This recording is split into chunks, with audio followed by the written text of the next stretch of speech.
রমজান মাসে কম কম খাবেন, কম কম খাবেন, কম কম ঘুমাবেন, হাইজেনিক খাবার খাবেন, বাহিরের খাবার খাবেন না। বাহিরের যে খাবারগুলো আছে মুখরোচক, ইফতারে নিয়ে বসেছেন দুনিয়ার কিছু, আচ্ছা এই খাবারগুলো কি কোনোদিনও আপনি সন্ধ্যার সময় খান? এই যে বুন্দিয়া, বুট, আপনার জিলাপি, আপনার এইটা সেইটা, 50টা আইটেম থাকে না, খাসি রেজালা, নেহারি, এটা কত আইটেম, মাশাআল্লাহ।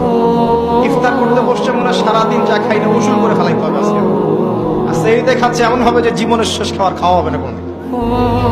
কথা বুঝতে পারছেন?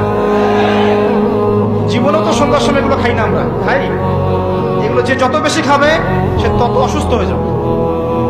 নর্মাল খাবার খান, সিম্পল নর্মাল খাবার খান, বাইরের খাবার অ্যাভয়েড করেন, এগুলো আপনাকে অসুস্থ করে ফেলছে। ম্যানুফ্যাকচার খাবার বেশি খাইতে চায় না। ওই শ্রেণীর হুজুরদের মতো হয়েন না যারা ইসলামিক লেবাস নিয়ে সুন্নতের কথা বলে বাট তাদের